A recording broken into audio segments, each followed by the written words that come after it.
Ainda sobre o dimensionamento de pessoal da equipe de enfermagem, a resolução COFEN atual, a vigente, que é de 2017, dá pra gente algumas alterações do que nós vimos anteriormente. E fazer essa ponte, né, tanto em relação ao que foi mantido quanto ao que tem de novo, é importante para atender ao nosso edital. A gente começa então falando da resolução 543 de 2017, que diz que os parâmetros são referências mínimas, ou seja, você tem um número mínimo de profissionais que podem assistir a alguns pacientes dentro daquelas particularidades dentro do SCP, o Sistema de Classificação de Pacientes. Dimensionamento do quadro de profissionais ainda se baseia no serviço de saúde em relação à sua missão, à sua filosofia, política, porte também é bem importante, além da complexidade dos serviços prestados. Então, se nós dispomos de assistência em terapia intensiva, quantos leitos, assistência em centro cirúrgico, serviço de enfermagem, quais são os métodos de trabalho, qual é a carga horária que esses profissionais despendem, né? Quantos dias por semana, quantos eu tenho em regime de plantão e por aí vai. Além de, claro, lembrar do paciente e aonde ele se encontra dentro do meu SCP. Referencial mínimo, é muito importante que a gente saiba que o referencial mínimo, ele diz que eu posso ter pacientes em número inferior a essa divisão, mas nunca superior para cada profissional de saúde. Ou seja, quando eu tenho um paciente que tem condições de autocuidado ou cuidado mínimo, eu despendo pelo menos 4 horas de enfermagem. Paciente com cuidado intermediário, 6 horas. Reparem que a única coisa que mudou entre a resolução anterior e essa é que houve um arredondamento, né? Eram 3,8 horas de enfermagem, viraram 4 horas. Quando a gente fala de cuidado de alta dependência, 10 horas, bem como cuidados semi-intensivos e 18 horas para aqueles cuidados intensivos, que é um paciente mais complexo. Cuidado mínimo e intermediário, eu preciso ter pelo menos 33% de enfermeiros, restante da equipe de técnicos e auxiliares. Cuidados de alta dependência, pelo menos 36% do número de enfermeiros. Cuidados semi-intensivos, 42%. E para cuidados intensivos, no mínimo 52% do quadro de equipe precisa ser composto por enfermeiros. Agora, quantos profissionais eu despendo, né, para cada paciente, entendendo um regime de internação, um funcionamento 24 horas por dia, tendo uma jornada de trabalho de plantonista da minha equipe. Cuidado mínimo, 1 profissional para 6 pacientes. Cuidado intermediário, 1 profissional para 4 pacientes. Cuidado de alta dependência, 1 profissional para 2,4 pacientes, bem como para cuidado semi-intensivo. Consigo ter 2,4 pacientes? Não. Resolução diz que são 2,4, mas na prática, 1 profissional para 2 pacientes. E cuidado intensivo, 1 profissional para 1,33 pacientes. Mais uma vez, posso ter 1,33 pacientes? Não. Então, na prática, 1 para 1. Distribuição de profissionais inclui o registro diário da classificação de paciente. Quem faz essa anotação, quem aplica escalas de classificação de pacientes e escala de Fugulin é o enfermeiro. Então, esse registro também precisa ser feito pelo enfermeiro.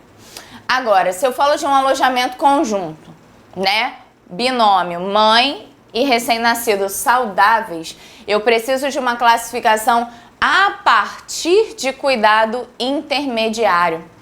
Apesar de mãe e RN eu pressupor que estão saudáveis, eles demandam muitos cuidados.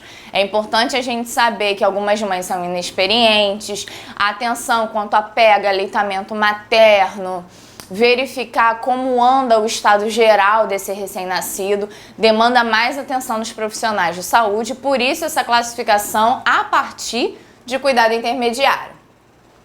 Berçário em unidade de internação em pediatria. Olha o que mudou da resolução anterior, né, que foi revogada.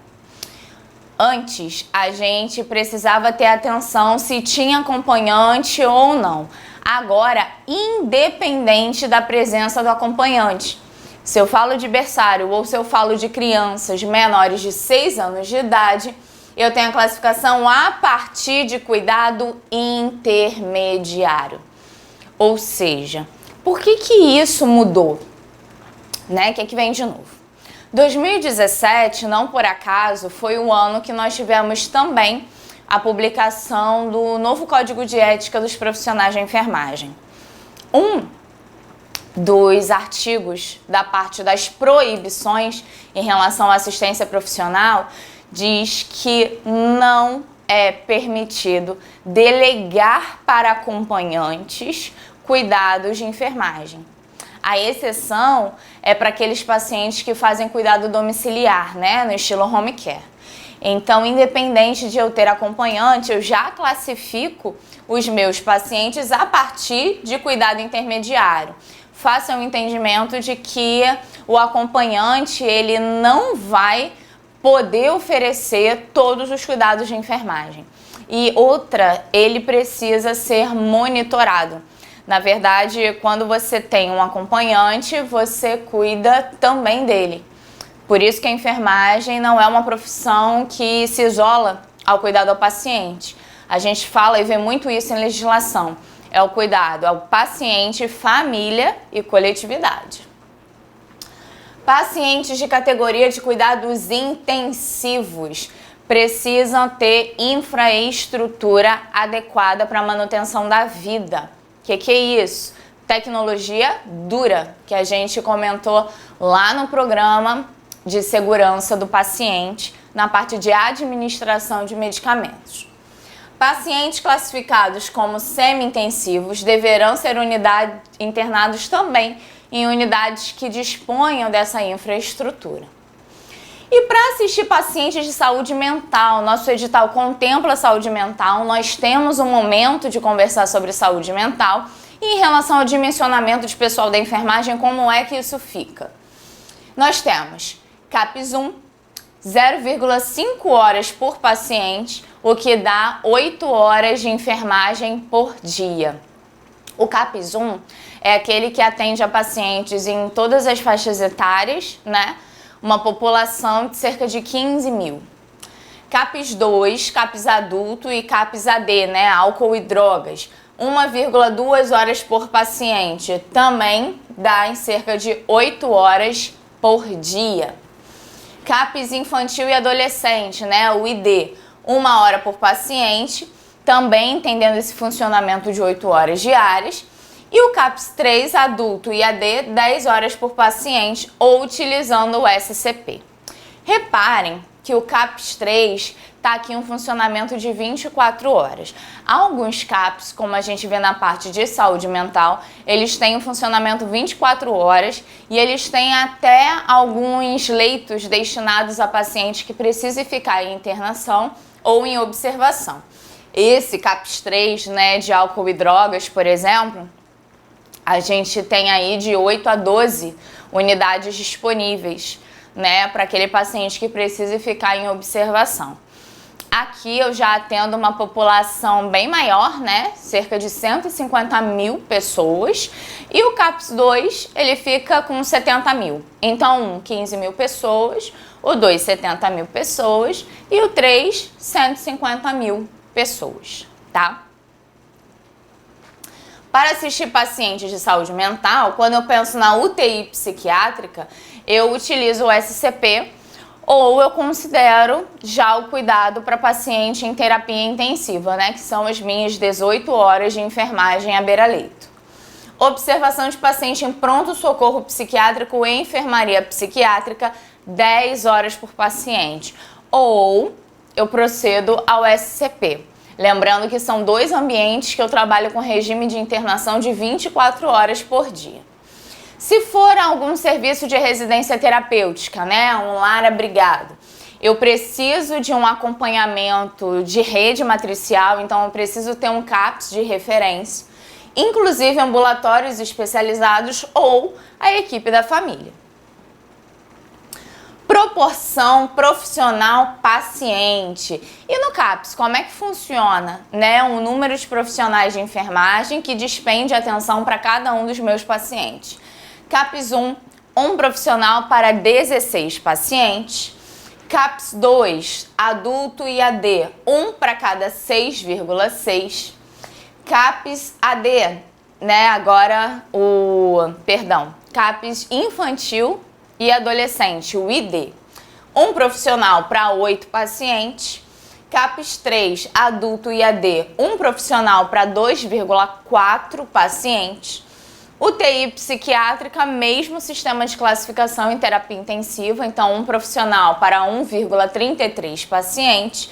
E a observação do paciente, né, em pronto-socorro psiquiátrico ou em emergência psiquiátrica, um profissional para 2,4 pacientes.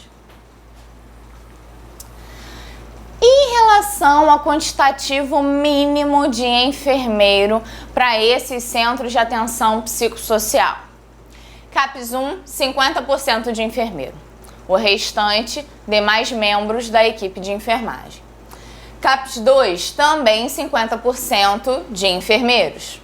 Agora, o CAPS infantil e adolescente não muda, 50% de enfermeiro, bem como o CAPS 3, incluindo o AD, 50% de enfermeiro.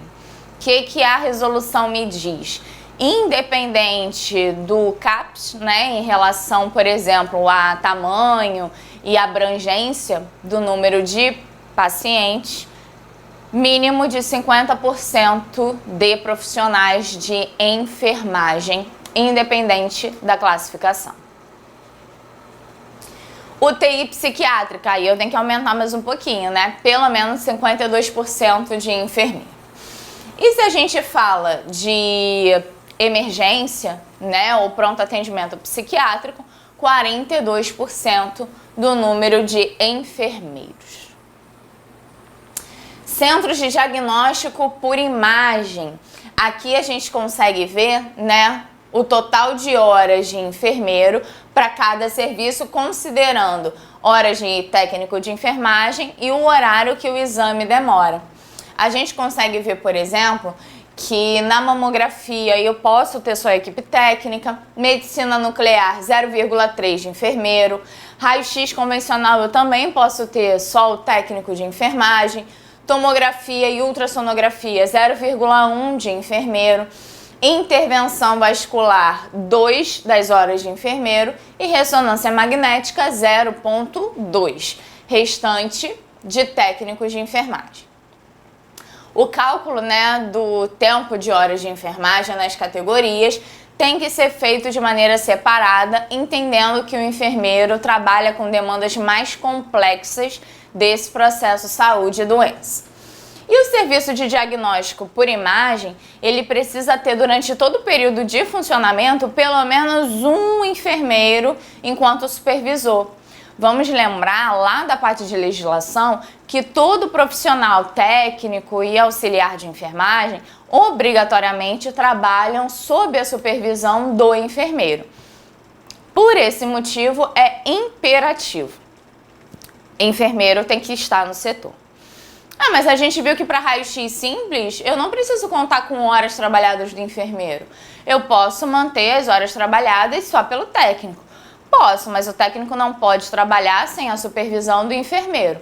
Então, ainda que o enfermeiro não esteja junto do exame de radiografia, ele está presente no setor para qualquer intercorrência, sanar qualquer dúvida ou ainda se precisar assistir ao paciente que está para o exame diagnóstico ou a equipe técnica.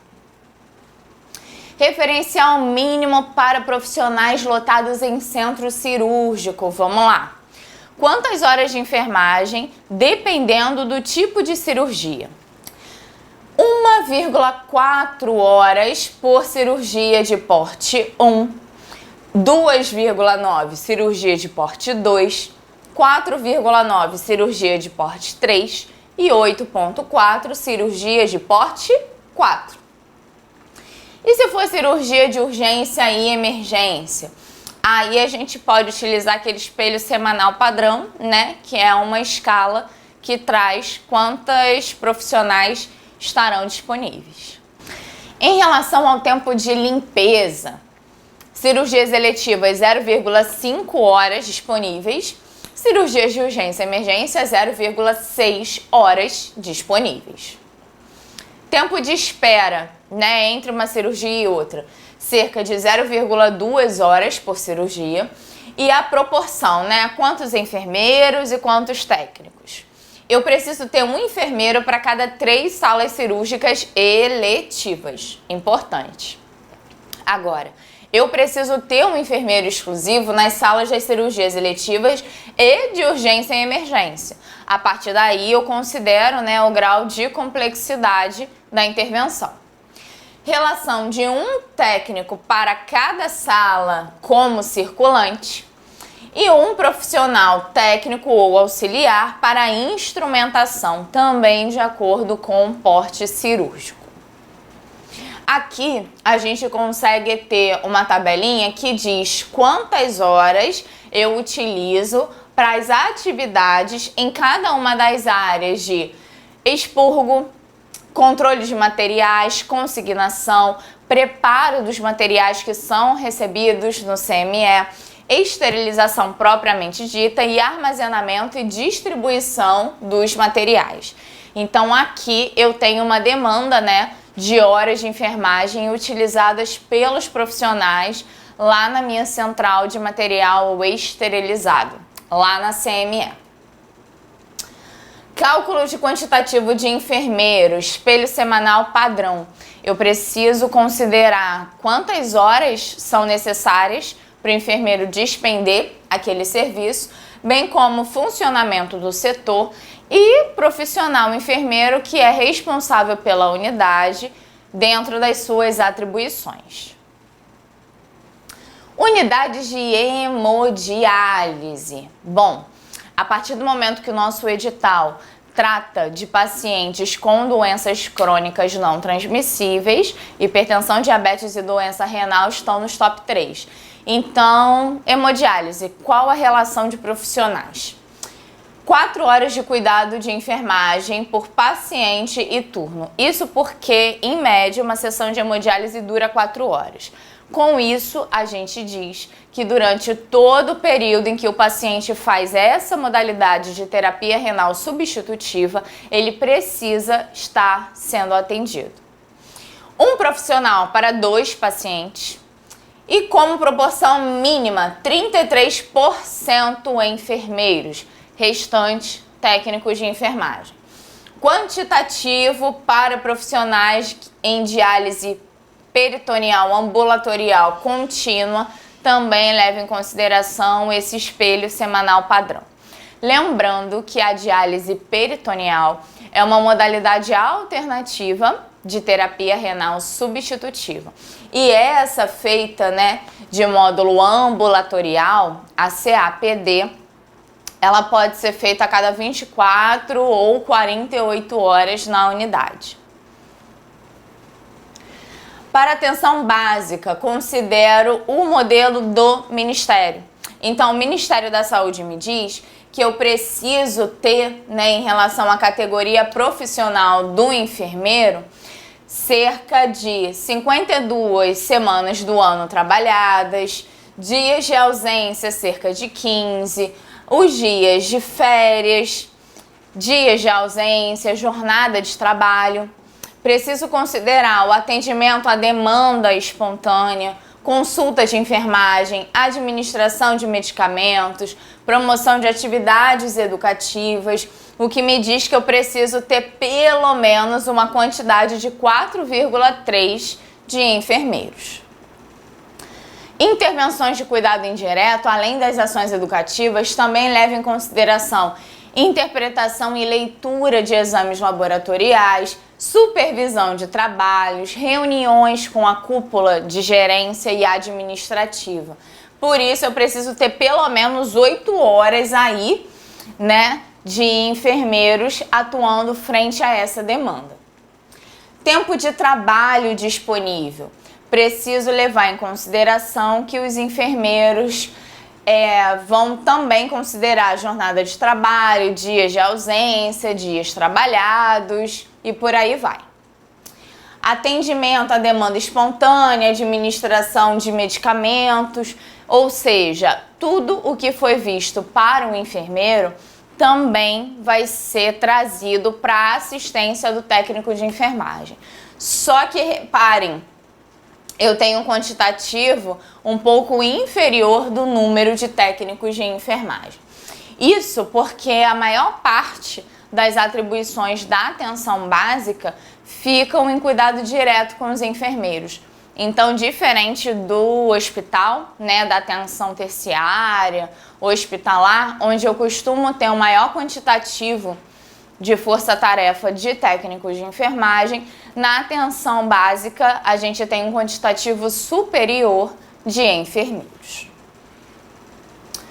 Bom, ausências por feriado, férias, licença saúde e ausência é o meu tempo, né, na jornada de trabalho.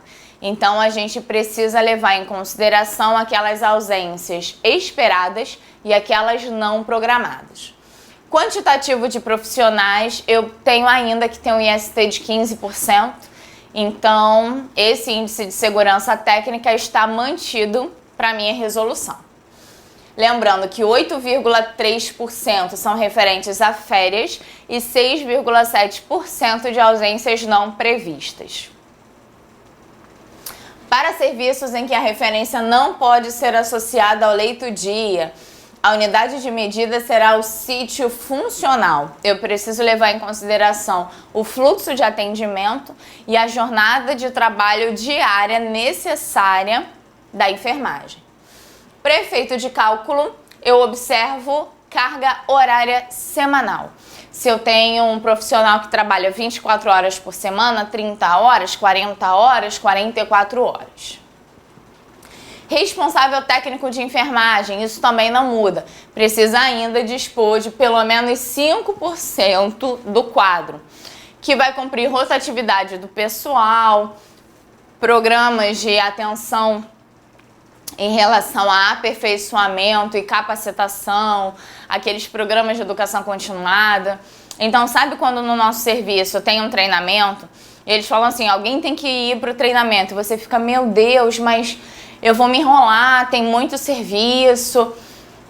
Idealmente, precisa haver essa folga de 5% na escala para que esse revezamento aconteça sem prejuízo para o profissional e da dinâmica de fluxo de trabalho. Quantitativo de enfermeiro para atividades gerenciais, educacionais, pesquisas e comissões fica a cargo da instituição, da sua estrutura e da sua missão. Quadro de profissionais de enfermagem em unidades assistenciais. Quando eu tenho 50% ou mais de pessoas com idade superior a 50 anos ou 20% de profissionais com restrição de atividades, eu preciso acrescentar 10% ao quadro profissional. Importantíssimo. Antes a gente trabalhava com 60%, né, de profissionais acima de 50 anos. Agora são 50% dos profissionais acima de 50 anos e 20% dos que têm restrições de atividade. Então, se eu trabalho com profissionais que têm histórico de hérnia de disco, lombalgia, né, ou qualquer outra restrição que é bem comum na nossa área, inclusive pelo impacto físico que a carga exaustiva acaba trazendo, eu acrescento mais 10%. Então, quando eu tenho uma referência que fala assim, o IST, o Índice de Segurança Técnica para dimensionamento de pessoal de enfermagem, precisa ser de 30%. É porque, obrigatoriamente, 15%, o responsável técnico, idealmente, tem que ter 5%, e se eu tenho profissionais nessas condições, mais 10%. Essa resolução entrou em vigor no ano de 2017 e revogou a resolução anterior. Então, apesar de eu poder encontrar editais ou afirmativas nas questões de prova de concurso que cobrem como era a minha resolução de 2004 e depois a de 2016, nós temos que ter o conhecimento de que a atual, a vigente, é essa de 2017. Em 2016 a gente teve uma publicação, né, mas ela foi corrigida pouquíssimo tempo depois. Distribuição da escala. O enfermeiro, para distribuir uma escala, precisa ter efetivação da assistência de enfermagem e conhecimento das leis trabalhistas, direito de férias. Em relação a quantos profissionais, né, eu deixo com cada paciente em relação à assistência mínima de cuidado. Folga. Preciso levar em consideração a distribuição dos elementos com registro de férias, folgas e licenças. Idealmente, aqueles dias que são mais solicitados pelos profissionais, né, dias mais nobres, como fins de semana e feriados, eles precisam entrar numa escala de rodízio, para que nenhum profissional se sinta prejudicado. Idealmente, eu forneço as férias no período que o profissional tem o desejo. Só que tem uma questão. Enquanto enfermeiro que faz essa distribuição, eu preciso ter o conhecimento das leis trabalhistas. E as leis trabalhistas me dizem que as férias acontecem no período que melhor atende o empregador. Ou seja, você pode comunicar ao seu funcionário com 30 dias de antecedência que ele entrará de férias sem nenhum problema. Conhecimento da duração de horas leito da equipe de enfermagem também precisa ser de domínio do enfermeiro que tem essa assistência mais gerencial, e uma humanização na escala leva em consideração preferências profissionais e justiça. Bom, e em relação a uma escala diária de trabalho? Eu posso utilizar métodos diferentes para definir isso. Se eu uso um método funcional, eu distribuo de acordo com as tarefas que cada categoria profissional vai dispor. Método integral, eu disponibilizo um profissional para assistir integralmente aquele paciente em todos os cuidados. Agora, o método de trabalho em equipe é o mais utilizado, é quando você direciona alguns profissionais, mas que eles têm conhecimento de que todos são responsáveis pelo paciente. Então, você não restringe as possibilidades de atuação para uma ou outra categoria profissional. É o trabalho em equipe porque cada um dispõe dos cuidados daquilo que a sua categoria profissional permite. Férias após um ano. Participa o funcionário com no mínimo 30 dias, como nós já falamos, e época que melhor atenda a instituição, ou seja, o empregador. Recrutamento. Quando a gente fala de recrutamento, a gente fala da atração de candidatos potenciais para assumir a cargos que eu tenha disponíveis. Aqui é importante que eu amplie, né, essa captação para que eu tenha um melhor resultado na hora de preencher a vaga ociosa. O recrutamento pode ser interno ou externo. O recrutamento interno é quando você disponibiliza para os profissionais que já trabalham na sua instituição uma oportunidade de vaga em outro lugar. Então, por exemplo, é quando você está precisando de técnicos de enfermagem na coleta de exames laboratoriais e você disponibiliza para os técnicos que já são da instituição e que têm domínio em punção venosa periférica esse tipo de vaga. Ou então, muito comum, cargos de gerência e chefia, eles reconhecidamente, até por pesquisas e literatura, eles são melhor desenvolvidos por profissionais que já conhecem a instituição e a unidade. Ou seja, é mais vantajoso eu ter como supervisor ou gerente um enfermeiro que já foi profissional assistencial, porque ele já conhece a dinâmica da minha instituição, já conhece o funcionamento. Então, apesar dele entrar com um novo cargo e novas atribuições, uma visão de aproximação daquela realidade ele já detém. Então, é quando você quer que os seus profissionais assumam novas vagas ociosas ou disponíveis. Mas o recrutamento externo também é válido, é quando você quer captar profissionais de fora da instituição, profissionais que você ainda não conhece. Eu preciso determinar a necessidade de pessoal e eu determino isso em grande parte, com o SCP, com o Sistema de Classificação de Pacientes, e horas demandadas da assistência de enfermagem à beira-leito nas 24 horas. Solicitação ou requisição de pessoal. Eu preciso explicitar qual é o cargo que eu tenho disponível, qual é o perfil de profissional. Então, é nesse momento que a gente diz que precisa de profissionais, por exemplo, com flexibilidade de horário para entrarem numa escala de cobertura de férias. E a análise do mercado de trabalho, Qual é o perfil de profissionais que o meu mercado tem? Piso salarial, importantíssimo. Lembrando que é lei, está lá na nossa lei do exercício profissional, que o piso é um direito adquirido. Então, esses vencimentos de salário já estabelecidos precisam ser respeitados.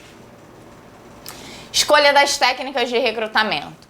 Eu posso colocar cartazes informativos na própria instituição, posso colocar anúncios em jornais, em sites. E a escolha do conteúdo leva em consideração as informações do cargo disponível, quais são as demandas que eu vou ter da vaga e qual a capacitação profissional que eu espero. Então, por exemplo, se eu quero recrutar profissionais enfermeiros para trabalharem em terapia intensiva, eu posso descrever que eu desejo uma experiência na área comprovada por pelo menos 1, 2 anos. Desejável pós-graduação em terapia intensiva e por aí vai. Execução é finalmente o momento de divulgação dos conteúdos. Importante é que quanto melhor a minha divulgação, maiores são as minhas opções de escolha de candidato. A avaliação dos resultados é a relação entre a quantidade de inscritos e aqueles que realmente têm um perfil para preencherem a minha vaga. Por isso, quanto melhor o resultado do recrutamento, mais fácil o trabalho da seleção. Então, se eu especificar e detalhar bastante quais são aquelas ações, que eu desejo que os profissionais executem, quais são as capacitações que eu preciso de quem vai preencher a vaga, eu consigo ter um processo de seleção facilitado. Seleção nada mais é então do que a escolha dos indivíduos para ocuparem determinadas vagas. Inclusive, preciso levar em consideração o perfil e características dos profissionais. A seleção cumpre o objetivo quando eu consigo o melhor profissional para ocupar aquela vaga ociosa. Métodos de seleção. Como é que eu defino, então, a escolha do profissional para ocupar a vaga? Eu posso ter uma situação experimental do trabalho. Então, essa situação experimental do trabalho, é quando o profissional ele vai estar em determinado período para verificação da experiência. Aqui essa situação experimental pode ser feito inclusive com manequins, né, com simulações. Formulário de solicitação de emprego é onde eu peço para o profissional preencher aqueles dados profissionais e pessoais. Referências e recomendações de instituições em que o profissional já trabalhou. E análise de diploma e currículo também pode ser importante nessa fase de pré-seleção. Porque, por exemplo, se eu tenho uma vaga disponível para enfermeiro de hemodiálise, eu posso ter como desejável um profissional que tenha especialização em nefrologia. Isso, então, já é uma forma, né, de seleção. Provas e testes de conhecimento podem ser objetivos, discursivos. Existem lugares que te pedem, né, uma redação para ver a capacidade de argumentação e crítico-reflexiva do profissional. Prova objetiva para mensurar os conhecimentos ou, inclusive, prova prática, né, onde eu posso pedir para um profissional separar material para um determinado procedimento dentro de um laboratório e ver se ele consegue fazer isso bem. Provas situacionais. Bom, eu trago uma situação possível de acontecer no ambiente de trabalho, uma situação que seja possível de acontecer e que exija um pensamento crítico e tomada de decisão ágil e coloco para o profissional. Então, por exemplo, eu posso dizer para o profissional que determinado técnico de enfermagem precisou se ausentar do serviço e que a escala já estava completa, já estava fechada, e se eu direcionar esse paciente para outro técnico, eu vou ir contra ao que está na resolução COFEN de dimensionamento de pessoal de enfermagem. Então, qual é a ação do enfermeiro? Sobrecarregar a equipe técnica, pedir, né, a cobertura com outros setores e remanejamento, qual vai ser a conduta desse profissional. Entrevista é um levantamento de informações sobre o candidato. Em uma entrevista a gente pergunta um pouco sobre a experiência prévia profissional, quais são as expectativas do profissional em relação ao local de trabalho, por aí vai. Na entrevista também é importante a gente transmitir algumas particularidades do nosso serviço. Então, por exemplo, a gente sabe que pagar plantão não é devido porque quando você paga o plantão, o seu nome consta no quadro de profissionais, mas é outra pessoa que vai exercer as funções. A gente vê que isso é proibido, né? Faz parte das proibições do meu código de ética e deontologia dos profissionais de enfermagem. Agora, a troca é possível. A maioria dos profissionais de enfermagem trabalha em mais de um local, né? Tem mais de um emprego. Então, se eu não permito trocas na minha instituição, é importante que eu sinalize para o profissional no momento da seleção. Então, eu aproveito uma entrevista, por exemplo, e digo, olha, aqui não é possível a troca de plantão. Obrigatoriamente, você vai precisar cumprir a escala pré-determinada. Levantamento das necessidades de curso ou treinamento. Bom, uma vez que eu procedo a minha seleção, que eu ocupo a vaga, que eu escolho o profissional que vai trabalhar na minha instituição, eu preciso capacitar. E eu capacito não só o profissional que está entrando, né? Algumas empresas fazem isso no momento da integração.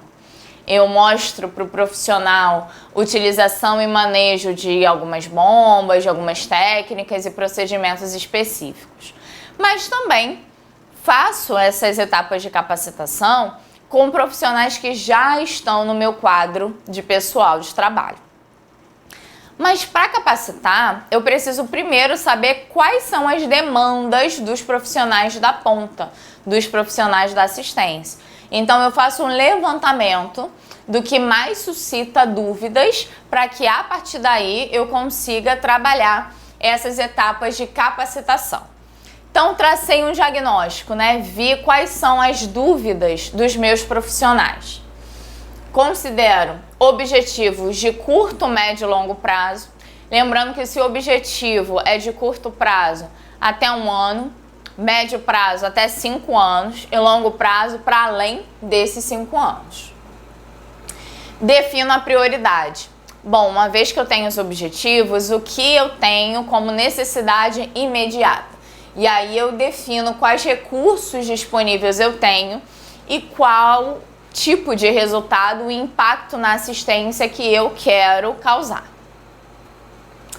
Programação de treinamento. Eu preciso fazer um planejamento levando em consideração quem é o meu grupo-alvo.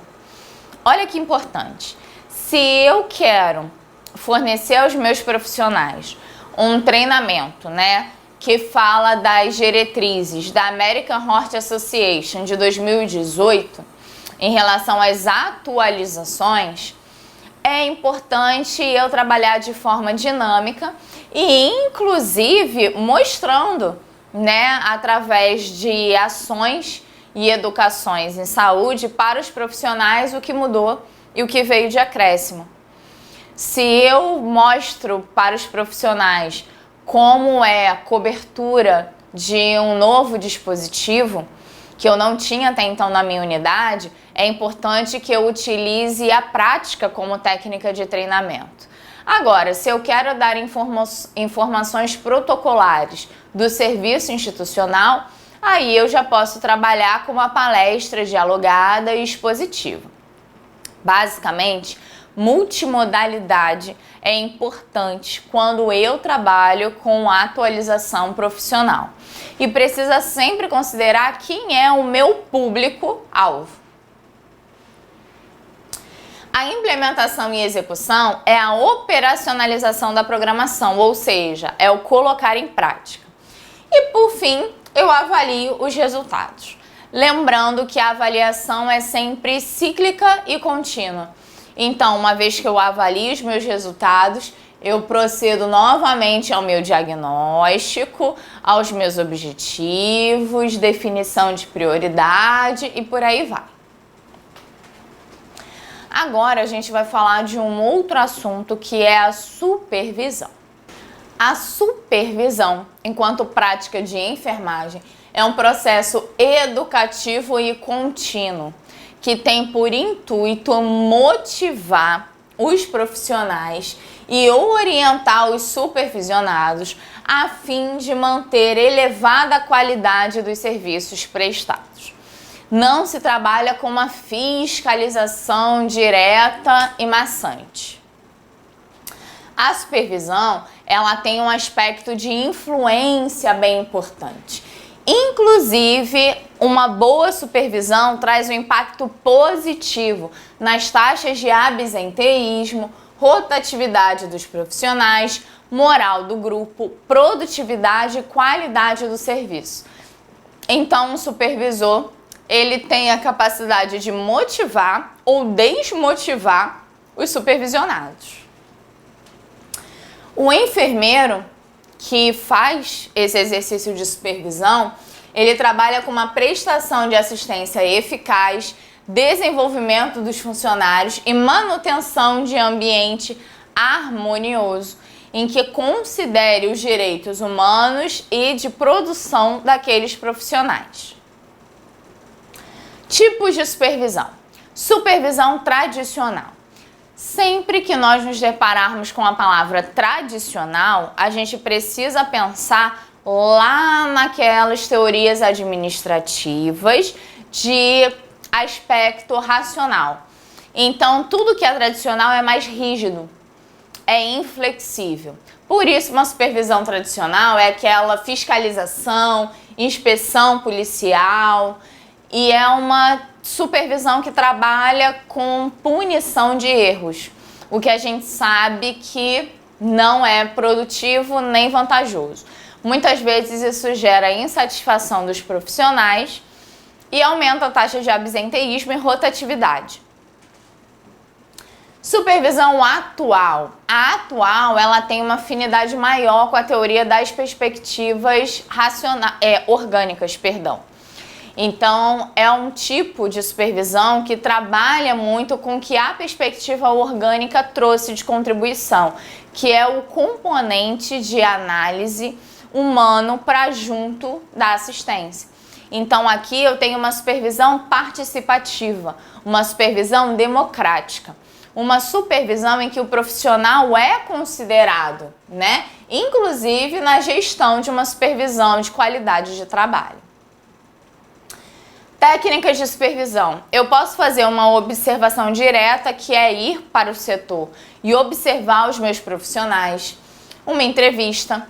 Análise de registro. Eu vejo como tem sido feito o registro e evolução nos prontuários do paciente, livros de ordens e ocorrências. Discussão em grupo. Reuniões. Demonstrações. Análise pelo método científico.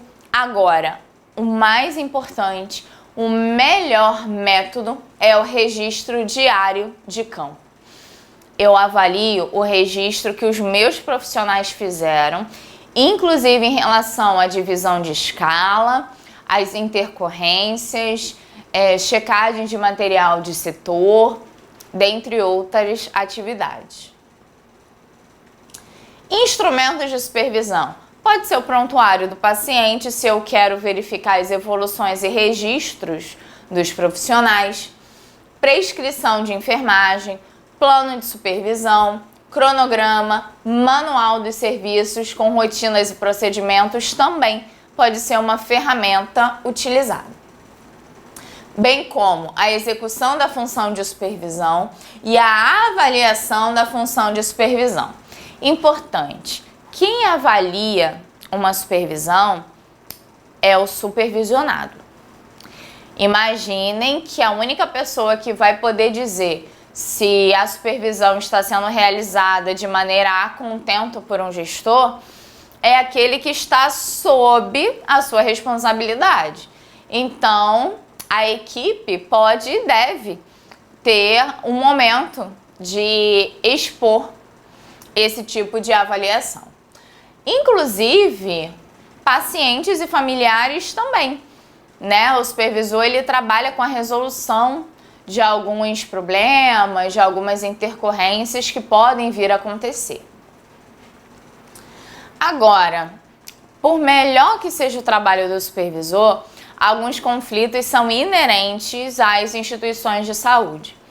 Isso porque nós vimos, anteriormente nas teorias administrativas, que o conflito acontece porque uma instituição também funciona com recursos humanos e as pessoas podem não se entender por serem diferentes em relação a pensamento ou dinâmica de trabalho, então invariavelmente os conflitos acontecem.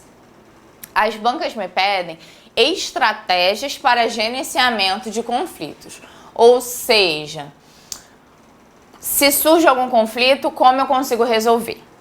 Uma coisa importante. Quando eu assumo um conflito, eu tenho a possibilidade de resolução.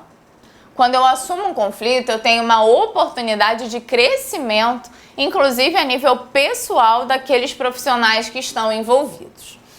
Agora, quando eu assumo um conflito, eu também tenho o outro lado. Eu assumo que algo não está funcionando da forma como deveria. Então, o cuidado nesse manejo é bem importante para que não fuja do controle. Sempre que a gente fala de resolução de conflito, é importante que a gente trabalhe com negociação.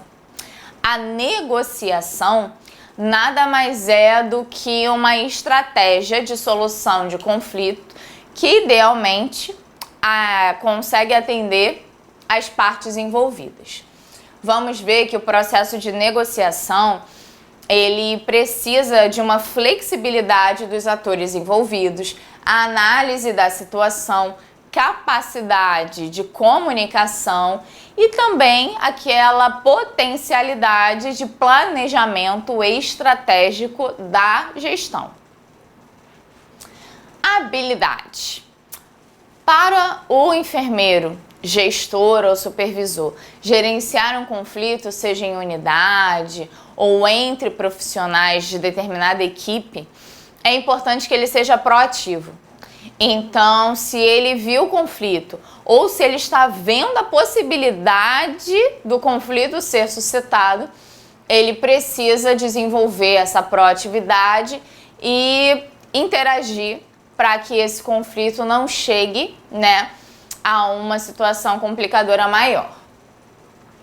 É importante que esse supervisor ele quebre resistências e que ele traga alternativas de ganho mútuo para os envolvidos nesses conflitos.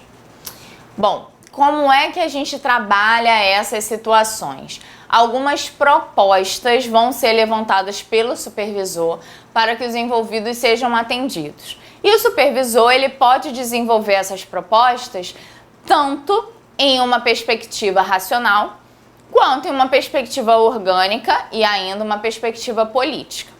Então, é possível que o profissional gestor use a teoria clássica e a científica para respaldar o seu gerenciamento de conflitos. Aqui, o conflito é suprimido. O conflito é entendido como patológico e culpa de uma má gestão. Por isso, os profissionais negam o conflito.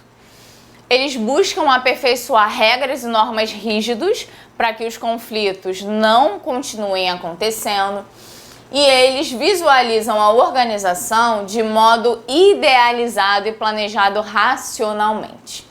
Por que isso não funciona?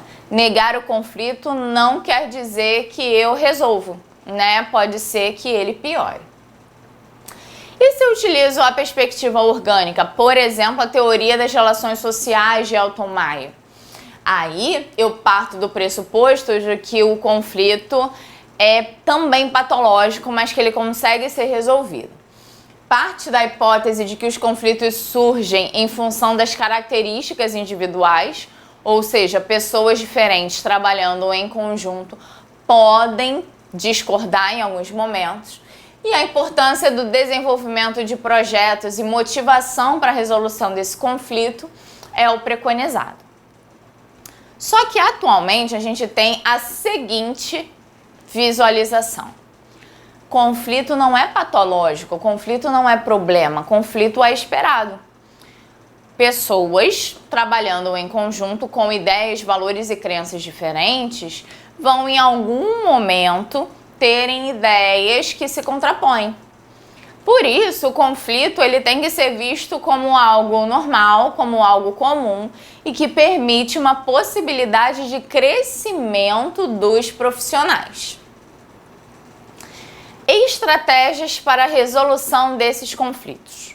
Uma das estratégias que pode ser usado pela supervisão é a estratégia de acomodação. Se eu me acomodo, eu nego o problema.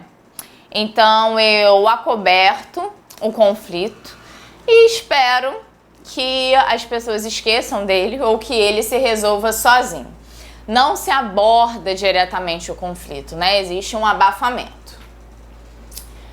A estratégia de dominação já é quando o supervisor utiliza do poder que hierarquicamente o seu cargo tem para impor soluções. Também não é a melhor forma de resolução, Aqui não tem negociação. Alguém toma decisão, uma pessoa é beneficiada e a outra é prejudicada. Estratégia barganha-compromisso. Aqui eu tenho um processo de negociação, Aqui eu trabalho com uma cessão de ambas as partes. E eu faço esse processo de negociação combinando, por exemplo, com os profissionais. Vamos supor que tenha um conflito porque determinado profissional da equipe, por 2 meses consecutivos, não teve autorização de folga no final de semana. ele se sente prejudicado e ele me procura enquanto supervisora. Barganha, compromisso é o seguinte: eu digo para ele que eu não posso mais mexer na escala daquele mês, porque todos os profissionais já estão com as folgas definidas e isso traria um impacto para a assistência. Mas que no mês seguinte eu posso garantir que ele tire folga no dia que ele quer, incluindo o final de semana. Solução integrativa de problemas é quando eu satisfaço a exigência de todos os atores envolvidos no processo. Para isso, para que todo mundo fique feliz, a confiança é fundamental. Estilos de negociação.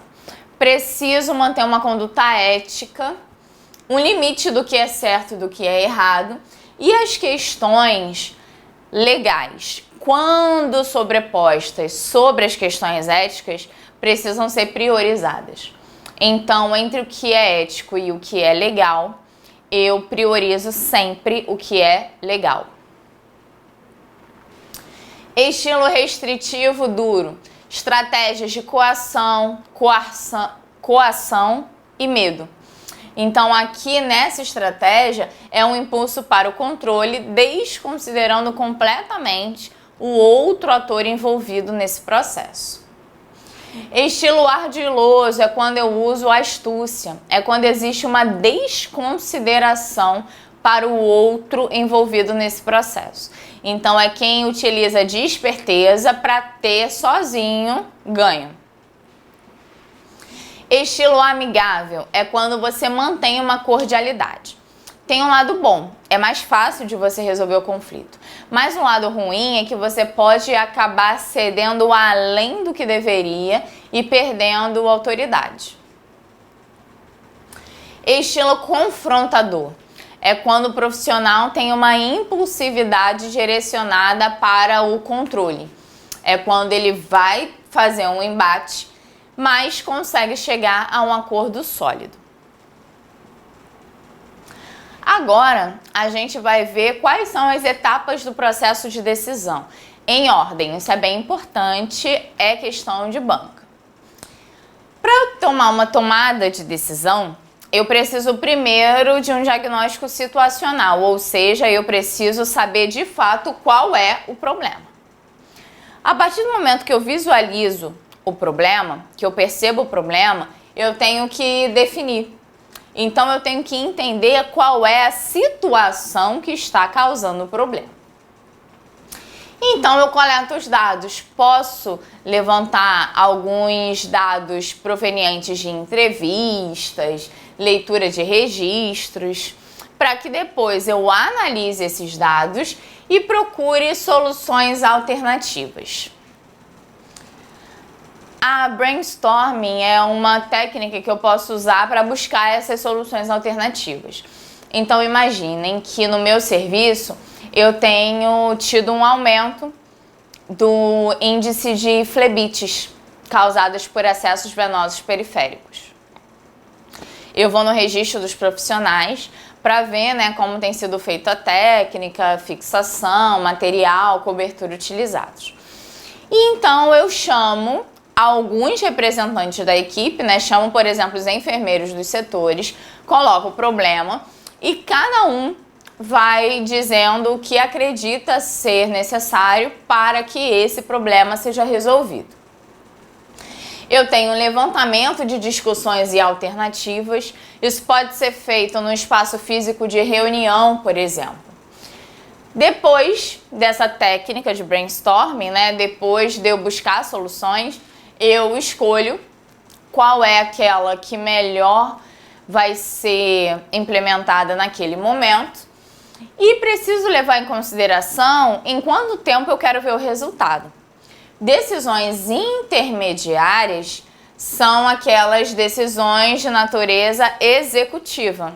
É quando o supervisor definiu sozinho quais vão ser as ações implementadas.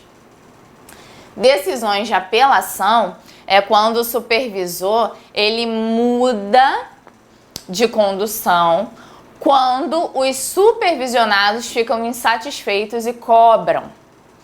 E as decisões criativas são as inovações, né? Então rompem aquele estilo inflexível e trabalha com uma solução integrativa de problemas. Por fim, eu implemento. Implementar é o pôr em prática.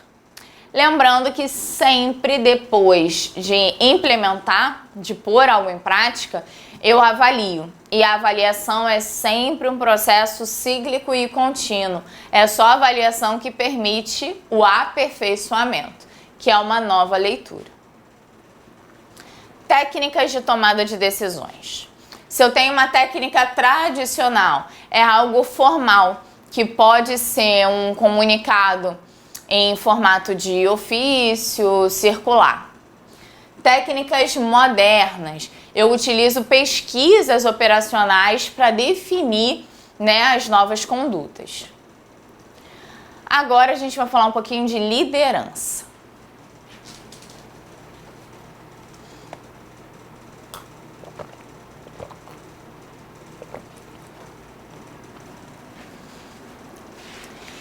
Em relação à liderança, a liderança é quando o enfermeiro é parte da equipe e influencia o meio para que os seus liderados tenham determinado amoldamento profissional e técnico.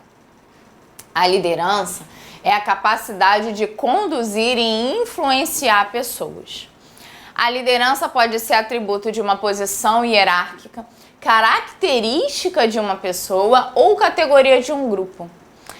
Quem é que já se viu sendo referência de uma equipe ou então identificando um colega como referência?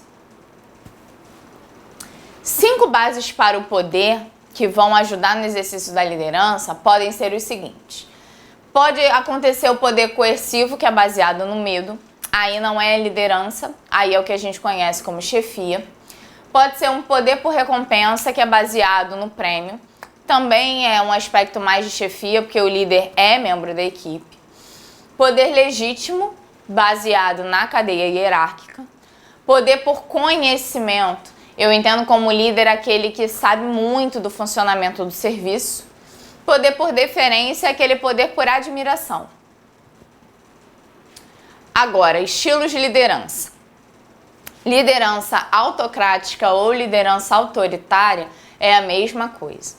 É um exercício de liderança com cara de chefia. É rígido, é estanque, é diretivo, as decisões são individuais. Não existe consideração à opinião dos liderados. O líder é dominador e pessoal nas críticas e elogios. Ou seja, ele direciona. Nossa, Amanda, o seu trabalho está muito ruim. Liderança democrática é aquela participativa, é aquela consultiva, é aquela melhor para os serviços de saúde, né? É quando as diretrizes são debatidas e decididas pelo grupo. Então, o grupo ele esboça as providências e o líder muitas vezes conduz esse processo. É o melhor estilo de liderança. Liderança laissez-faire ou liberal. Importante, é ausência de liderança. Laissez-faire ou liberal é quando os liderados decidem e tomam estratégias de ação independente do conhecimento ou de debater com o líder. Liderança paternalista é uma atrofia da liderança. É quando existe uma sobreposição do relacionamento pessoal entre líder e liderados. Liderança coaching ou líder coach é quando você trabalha maximizando as potencialidades dos profissionais liderados. Então aqui existem princípios de coaching, né? E estímulo dessas competências para aumento da confiança dos profissionais no exercício laboral. Liderança contingencial é aquele tipo de liderança fluida. Então, o líder pode, em alguns momentos, exercer um estilo de liderança autocrática e, em outros momentos, exercer um estilo de liderança democrática. O líder vai definir isso de acordo com a atual situação. Liderança transacional, baseada em sistemas de recompensa e troca, é a mais utilizada nos serviços de saúde. Então, você precisa ter um sistema em que os liderados se sentirão beneficiados em cumprir as determinações do líder. Agora a gente fala um pouquinho de trabalho em equipe.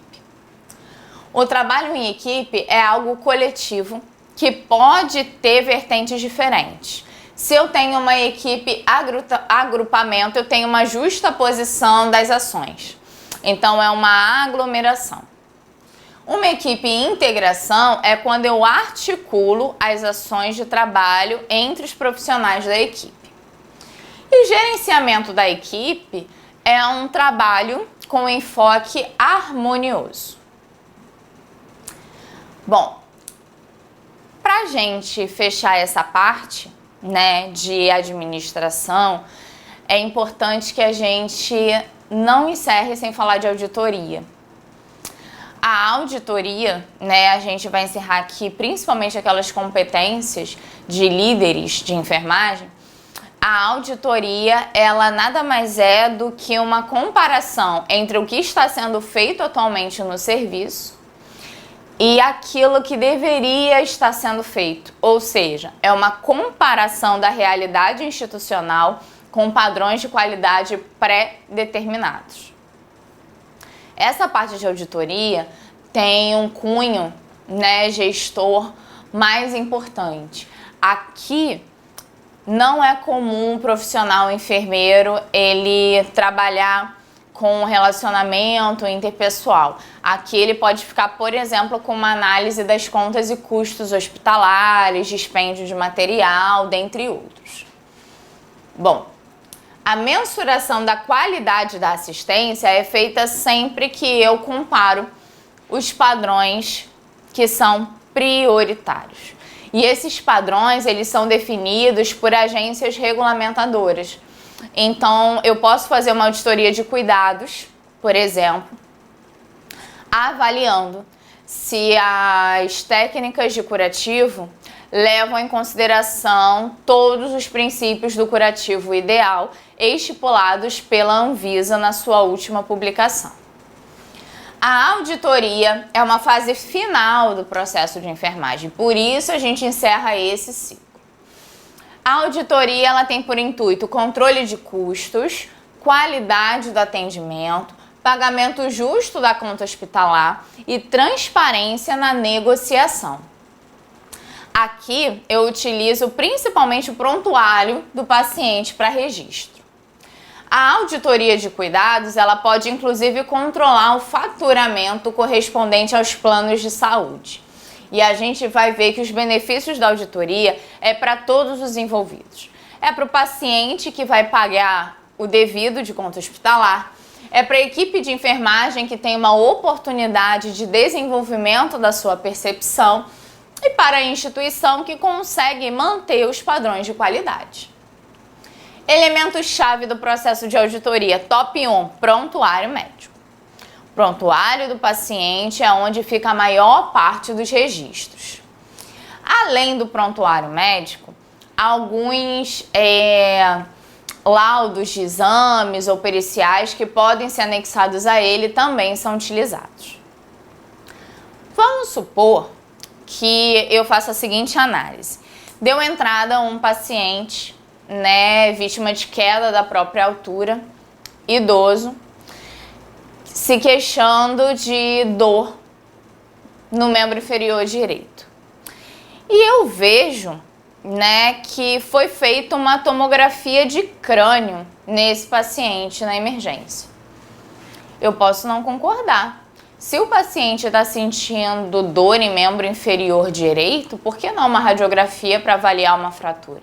Porque um exame de tomografia, que é muito mais caro, em outro local, longe do que aconteceu, né? O impacto da queda foi utilizado. Quando eu vejo que não tem coerência entre o que foi feito e a situação de entrada, eu faço as glosas. Glosa é sempre uma não conformidade e um cancelamento parcial ou total do orçamento. As glosas nada mais são do que a ausência de interação entre o plano de saúde e o prestador do serviço. Inclusive, isso também pode ser feito em âmbito do SUS, tá, gente? Pelo DenaSUS, a gente tem as glosas técnicas decorrentes da equipe de enfermagem ou médica, em relação ao tipo de cobertura, qual o gasto de material que foi dispendido. Bom, se eu entrei com a glosa e, olha, não concordo, acho que esse exame é muito caro e desnecessário para esse momento, a instituição pode responder. Ela tem o direito de me dar um retorno. Esse direito de retorno é o recurso de glosa. A instituição pode entrar em contato comigo e falar, olha, realmente, nós fizemos uma radiografia em membro inferior direito para avaliar se houve uma possível fratura, mas o paciente relatou que durante a queda ele não teve o reflexo de proteção, bateu a cabeça e chegou aqui confuso. Aí eu já tenho uma justificativa do porquê desse exame. Quando eu tenho, então, recurso de glosa, ele pode ser aceito. Se ele for aceito, eu tenho reembolso, ou ele pode ser negado. Quanto à classificação das auditorias, eu posso ter uma auditoria regular ou ordinária. Ela é previamente determinada e estabelecida, então ela é periódica e ela já é aguardada pela instituição. Se ela é especial ou extraordinária, ela é fora qualquer cronograma. Esse tipo de auditoria geralmente acontece para apuração de denúncias. Ela é feita em parte ou totalidade do serviço sem agendamento prévio. Se eu tenho uma auditoria analítica, eu vou analisar relatórios, processos e documentos e comparar com normas e padrões estabelecidos. Já se eu tenho uma auditoria operativa, eu verifico os processos e documentos junto aos órgãos e agências regulamentadoras do SUS. Uma auditoria de gestão vai fazer um controle e uma fiscalização tanto da cúpula gestora quanto da parte orçamentária. E uma auditoria contábil é aquela auditoria em que eu vou fazer o levantamento de toda a contabilidade dos serviços e verificar como anda o registro dos gastos e custos hospitalares. Uma auditoria prospectiva ou prévia é, em relação à execução, uma auditoria de caráter preventivo, ou seja, é algo que eu faço antes que eu tenha algum problema. Já uma auditoria retrospectiva é aquela feita depois da alta do paciente, ou seja, ele não vai ser diretamente beneficiado, mas eu tenho todos os documentos de registro e eu consigo verificar a assistência como aconteceu naquele período. A auditoria concorrente, ela acaba sendo mais eficiente, porque é aquela que acontece no momento da internação do paciente. Ou seja, eu posso tirar dúvidas com a equipe, com ele, com família, né? Então, é mais prático. Quanto à forma, eu posso ter auditoria interna ou de primeira parte. Eu tenho uma comissão da própria instituição que vai fazer a auditoria dos custos e contas hospitalares.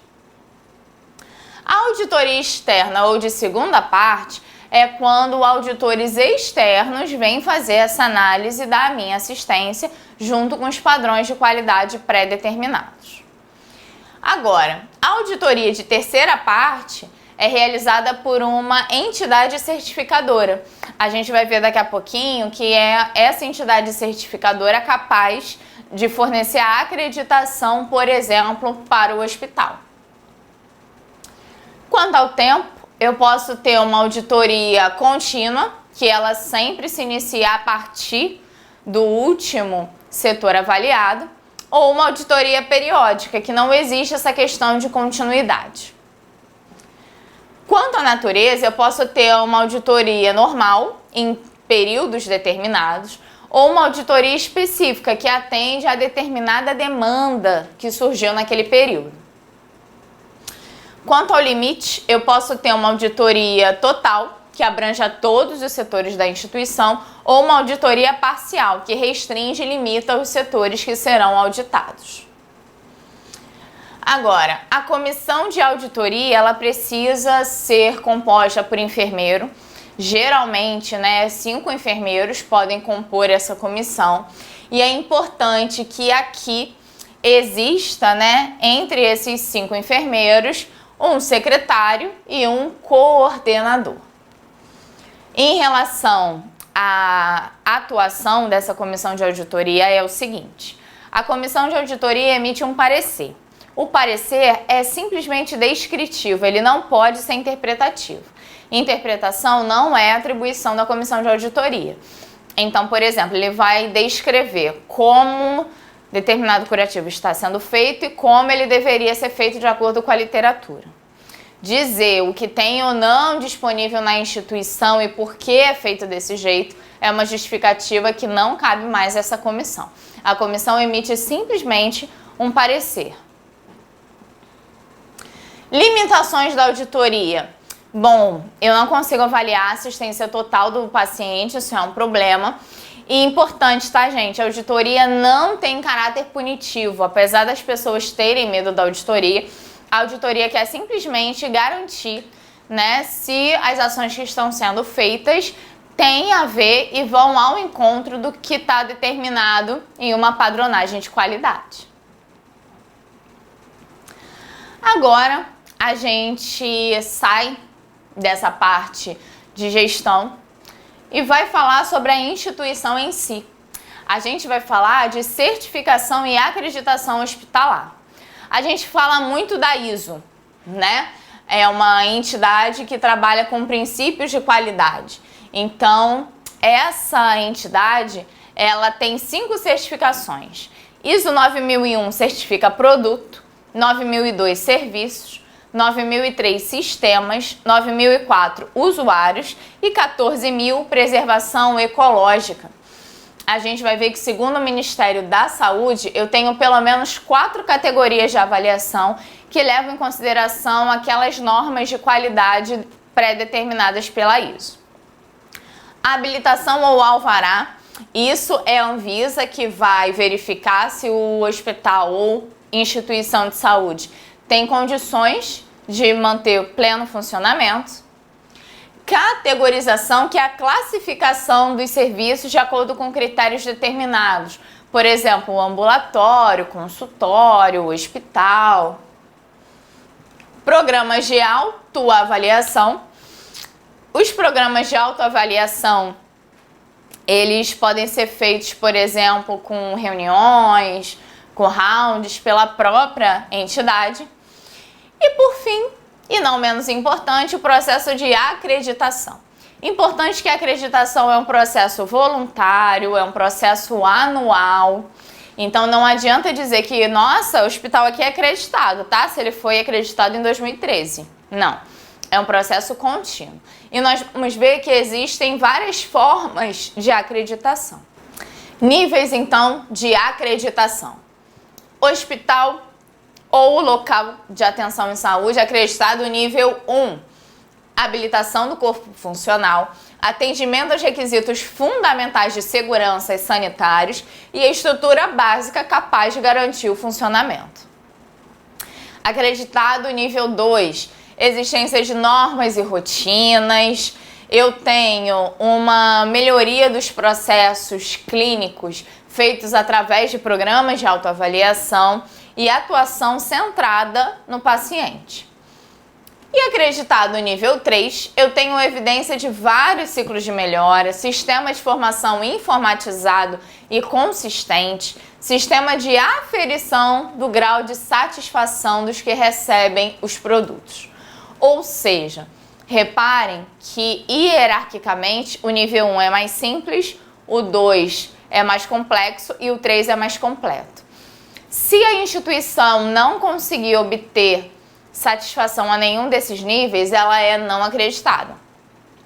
Se ela é acreditada, é quando ela consegue contemplar simplesmente o nível 1, acreditada plena, o nível 2, e acreditada com excelência quando atinge o nível 3. Lembrando que eu só consigo chegar ao nível 3 se eu atingir os níveis 1 e 2. Então é um processo escalar.